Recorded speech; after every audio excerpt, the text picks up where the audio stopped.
నమస్తే, welcome to Bharati TV. నేను బాపయ్య. ఆంధ్రప్రదేశ్ కలల రాజధాని అమరావతి అని చెప్పేసి మనం ఎన్నోసార్లు చెప్పుకున్నాం. అయితే ఆ కలల రాజధాని అమరావతికి చట్టబద్ధత లభించబోతోంది. ఆంధ్రప్రదేశ్ రాజధానిగా అమరావతి శాశ్వతంగా ఉండబోతోంది. అది ఈ రోజుతో జరగబోతోంది.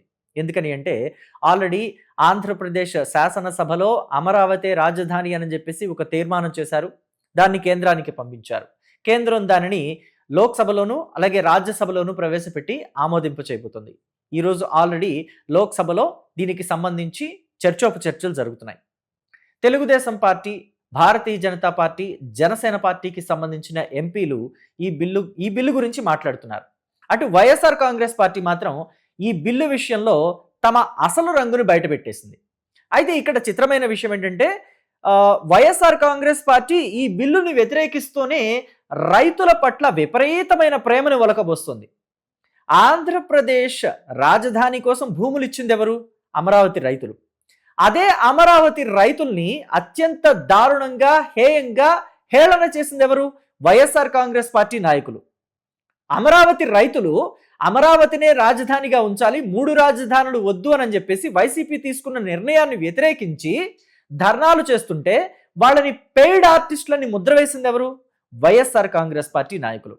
కానీ వాళ్ళందరికీ ఇప్పుడు అమరావతి రైతుల మీద ప్రేమ పుట్టుకొచ్చింది. వాళ్ళందరి తరఫున మిథున్ రెడ్డి, పెద్దిరెడ్డి మిథున్ రెడ్డి పార్లమెంట్లో ఇవాళ ఆయన రైతుల పట్ల విపరీతమైన ప్రేమను ఒలకబోస్తున్నారు. రైతులకి వాళ్ళ ప్లాట్లు ఎక్కడ ఇస్తున్నారో ఇప్పటికీ ఆంధ్రప్రదేశ్ ప్రభుత్వం చెప్పలేదని, రైతులు ఆ విషయంలో ఆవేదన చెందుతున్నారని, అన్ని వేల ఎకరాల అంటే 28-29 వేల మంది రైతులు 34,000 ఎకరాలు ఇచ్చారు, వాళ్ళందరికీ అన్యాయం జరిగిపోతుంది అని చెప్పేసి వైఎస్ఆర్ కాంగ్రెస్ పార్టీ ఎంపీ మిథున్ రెడ్డి ఇవాళ రైతుల మీద ఎక్కడ లేని ఆప్యాయతని కురిపించేస్తున్నారు. ఈ ఆప్యాయత అంతా రైతుల మీద వెళ్ళి పడిందంటే పాపం ఆ రైతులు ఉక్కిరి బిక్కిరి అయిపోతారు. ఏమైపోతారో పాపం ఊపిరాడకనే నాకు అనిపిస్తుంది. మీకేమనిపిస్తుందో మీరు కూడా కమెంట్ బాక్స్లో చెప్పండి. అయితే వీళ్ళ మాటల్ని తెలుగుదేశం పార్టీ నాయకులు అలాగే తెలుగుదేశం పార్టీకి సంబంధించిన ఎంపీలంతా కూడా తిప్పికొడుతున్నారు. ముఖ్యంగా పార్లమెంట్లో పెమ్మసాని చంద్రశేఖర్ ఇచ్చిన స్పీచ్కి అక్కడ వైసీపీ వాళ్ళందరికీ కూడా ఫ్యూజులు ఎగిరిపోయాయి. ఆయన మాట్లాడిన ఒక్కొక్క మాట వైసీపీ పాలిట తూటాలాగా పేలింది. పెమ్మసాని చంద్రశేఖర్ ఆంధ్రప్రదేశ్లో గత ప్రభుత్వం ఎలాంటి నిర్ణయాలు తీసుకుంది, దానివల్ల ఆంధ్రప్రదేశ్ డెవలప్మెంట్ ఎలా ఆగిపోయింది, ఎన్ని సంవత్సరాలు డెవలప్మెంట్ వెనక్కి వెళ్ళింది అనే విషయాల్ని క్లియర్ కట్గా కళ్ళకి కట్టినట్టుగా చూపించారు. ఆంధ్రప్రదేశ్కి రాజధాని ఉండాల్సిన అవసరం ఎంత ఉంది అనేది కూడా చెప్పారు. ఆయన మాటల్లోనే చెప్పాలంటే ఇటుపక్క మనం చూస్తే తమిళనాడుకి రాజధానిగా చెన్నై ఉంది. చెన్నై నుంచే ఎక్కువ శాతం రెవెన్యూ ఆ స్టేట్కి డెవలప్ అవుతుంది. ఎందుకంటే అంత పెద్ద బలమైన రాజధాని ఉంది కాబట్టి. ఇక్కడ చూస్తే తెలంగాణ, మనం విడిపోయి వచ్చిన రాష్ట్రం తెలంగాణ, ఆంధ్రప్రదేశ్ నుంచి విడిపోయి సపరేట్గా స్టేట్గా ఏర్పడింది. ఆ స్టేట్కి హైదరాబాద్ అని చెప్పేసి ఒక క్యాపిటల్ ఉంది. ఆ క్యాపిటల్ నుంచి ఏ స్థాయిలో ఎంత పర్సెంటేజ్ రెవెన్యూ ప్రతి ఇయర్ వస్తుందని కూడా చెప్పారు. అలాగే మహారాష్ట్రకి ముంబై క్యాపిటల్గా ఉంది. ముంబై నుంచి ఏ స్థాయిలో రెవెన్యూ డెవలప్ అవుతుంది కూడా చెప్పారు. అలాగే కర్ణాటక నుంచి బెంగళూరుకి ఏ స్థాయిలో రెవెన్యూ డెవలప్ అవుతుంది, కర్ణాటకకి బెంగళూరు నుంచి ఏ స్థాయిలో రెవెన్యూ వస్తుంది అనే వివరాలు కూడా చెప్పారు. సో మొత్తం మీద ఈ రాష్ట్రాలన్నీ కూడా ఆర్థికంగా నిలదొక్కుంటున్నాయి అనంటే బలమైన రాజధాని ఉంది, రెవెన్యూ డెవలప్ చేస్తున్న రాజధాని ఉంది వాళ్ళందరికీ కూడా. అలా ఆంధ్రప్రదేశ్కి ఒక రాజధాని ఉండాలి, ఆ రాజధాని అమరావతి అవ్వాలి. ఎందుకని అంటే ఇది సెంట్రల్ ప్లేస్లో ఉంది. అటు రాయలసీమలోని చివరి జిల్లాల నుంచి, చివరి మండలాల నుంచి కూడా అమరావతి ఒకే డిస్టెన్స్లో ఉంటుంది. ఇటు ఉత్తరాంధ్రలోని చివరి గ్రామం నుంచి కూడా అమరావతి ఒక సేమ్ డిస్టెన్స్లో ఉంటుంది. సో కాబట్టి ఎవరికి ఎటువంటి ఇబ్బంది కూడా రాదు. పైగా ఈ అభివృద్ధి వికేంద్రీకరణ అనే దాన్ని ఒక మంత్రంలా జపిస్తోంది కూటమి సర్కారు. అందుకనే అటు ఉత్తరాంధ్రకి ఇటు రాయలసీమకి డెవలప్మెంట్ అనే దాన్ని సేమ్ ఈక్వల్గా పంచుతున్నారు. అటు కంపెనీల్ని రాయలసీమకి ఏ స్థాయిలో తీసుకొస్తున్నారో ఇటు ఉత్తరాంధ్రకి కూడా అదే స్థాయిలో తీసుకొస్తున్నారని చెప్పారు. అలాగే అమరావతిని కూడా డెవలప్ చేయడానికి ఇక్కడ డబ్బులు వైసీపీ చెప్తున్నట్టుగా కోటాను కోట్లు కుమ్మరించడం లేదు. స్టేట్ రెవెన్యూలో నుంచి కానీ లేకపోతే స్టేట్ బడ్జెట్లో నుంచి కానీ ఒక్క రూపాయి కూడా అమరావతి డెవలప్మెంట్ కోసం కేటాయించలేదు. కేంద్ర ప్రభుత్వం నిధుల్ని తీసుకొచ్చి, అంటే కేంద్ర ప్రభుత్వం సహకారంతో ఏవైతే నిధులను తీసుకొస్తున్నారో సెంట్రల్ బ్యాంక్ నుంచి కావచ్చు, లేదా ఇతరత్ర వనరుల నుంచి కావచ్చు, నిధులు ఏవైతే ఇప్పిస్తుందో సెంట్రల్ గవర్నమెంట్, వాటితోటే అమరావతిని డెవలప్ చేస్తున్నారని చెప్పేసి క్లియర్ కట్గా చెప్పారు. అయినా వైసీపీ దీన్ని బొంబార్డ్ చేసే ప్రయత్నమే చేసింది లోక్సభలో.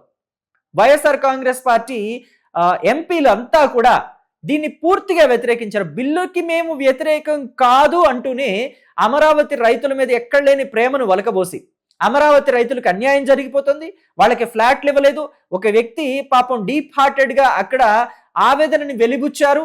ఆ రోజు పెమ్మసాని చంద్రశేఖర్ కూడా ఆ మీటింగ్లో ఉన్నారు అని చెప్పేసి ఆయన పేరుని ప్రస్తావిస్తూ కూడా ఆయన్ని మీద ఎలిగేషన్ తీసుకొస్తూ కూడా కొన్ని కమెంట్స్ చేశారు. అయినప్పటికీ కూడా ఆ కమెంట్స్ మీద వాళ్ళు స్టాండ్ అయి ఉండలేకపోయారు. వాళ్ళు అక్కడి నుంచి వాకౌట్ చేసేసి వెళ్ళిపోయారు. ఈ బిల్లుకు మేము వ్యతిరేకం, అమరావతి బిల్లుకు మేము వ్యతిరేకం అని చెప్పేసి వాకౌట్ చేసి వెళ్ళిపోయారు. అంటే అమరావతికి వైఎస్ఆర్ కాంగ్రెస్ పార్టీ పూర్తిగా వ్యతిరేకం. 3 రాజధానులే, మళ్ళీ మా పాట 3 రాజధానులే అని చెప్పేసి లోక్సభ సాక్షిగా వాళ్ళు చెప్పేశారు. 3 రాజధానులు ఉండటం వల్ల డెవలప్మెంట్ అంతా కూడా ఈక్వల్గా వెళ్తుంది, అన్ని ప్రాంతాలు ఈక్వల్గా డెవలప్ అవుతాయని చెప్పేసి అదేదో సౌత్ ఆఫ్రికానో ఇంకో కొన్ని దేశాలకి సంబంధించిన ఎగ్జాంపుల్స్ చెప్పారు మిథున్ రెడ్డి.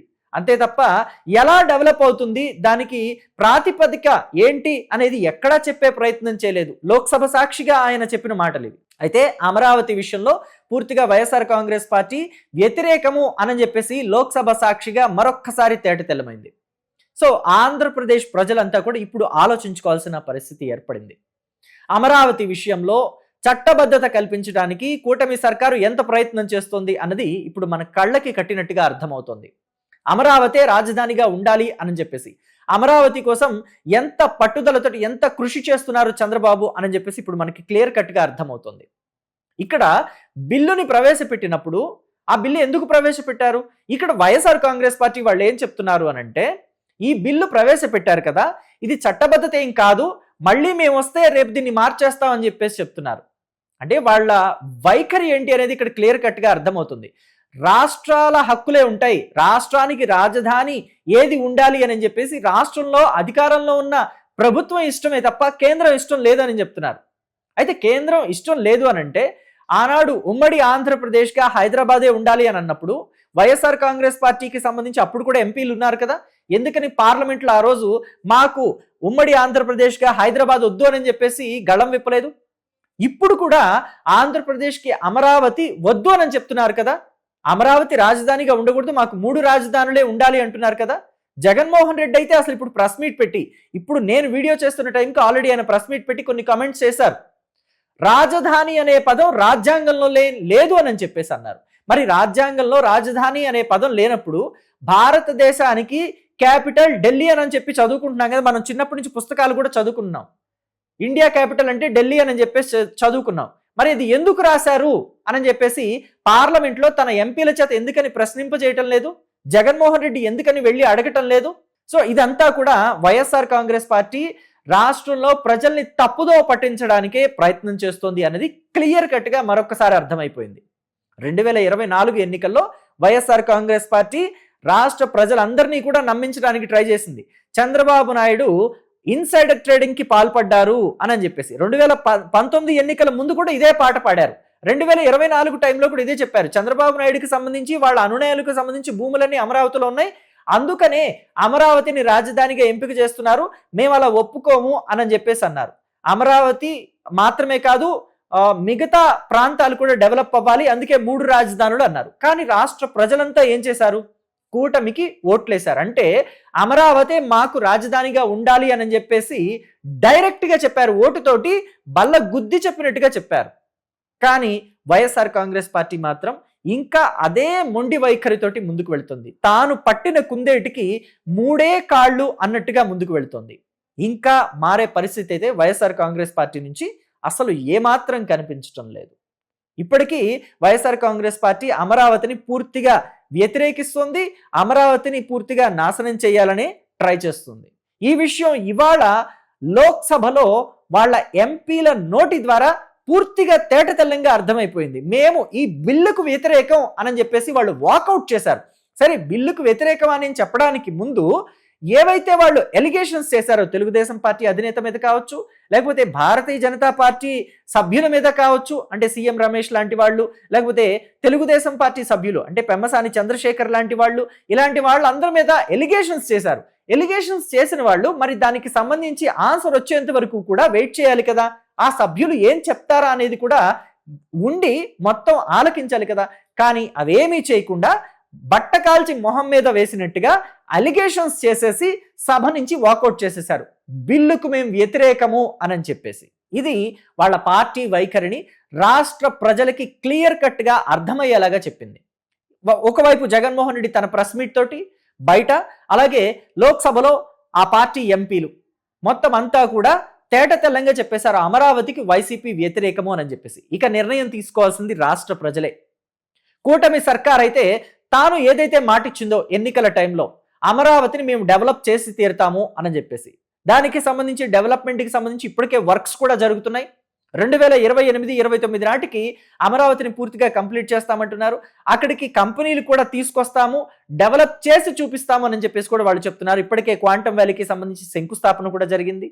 కొన్ని కంపెనీస్ రావడానికి కూడా సుముఖంగా ఉన్నాయి అమరావతికి. సో అలాగే ఏదైతే ఈ రాజధానికి చట్టబద్ధత కల్పిస్తామని చెప్పేసి చెప్పారో దాని మీద కూడా స్టాండ్ అయ్యింది. ఇప్పుడు బిల్లు కూడా పాస్ అవుతోంది. అలాగే ఇక్కడ వైసీపీ ఒక మాట ఉంది, దాన్ని మళ్ళీ నేను ప్రస్తావిస్తున్నాను. రాజధాని అనేది రాష్ట్రాల ప్రభుత్వాల ఇష్టము అని చెప్పేసి. రాష్ట్రాల ప్రభుత్వాల ఇష్టము అనంటే రేపు మళ్ళీ వీళ్ళు మారుస్తారు అని చెప్పేసి చెప్పడమా? అంటే ఆంధ్రప్రదేశ్ ప్రజలంతా కూడా ఆలోచించుకోవాల్సిన అవసరం ఏర్పడింది. అమరావతి స్టాండర్డ్గా ఉండిపోవాలి అనంటే, రాష్ట్రానికి ఒకే రాజధాని కావాలి అనంటే వైసీపీ వాళ్ళు చెప్పినట్టుగా వైసీపీకి అధికారం ఇవ్వద్దనే వాళ్ళ ఉద్దేశం అదేనా? అంటే మాకు అధికారం అక్కర్లేదు, మేము అమరావతికి పూర్తిగా వ్యతిరేకం అని చెప్పేసి ఓపెన్గా చెప్పినట్ట. సో దీని మీద మీ అభిప్రాయం ఏంటో కమెంట్ బాక్స్లో తెలియచేయండి. Thank you.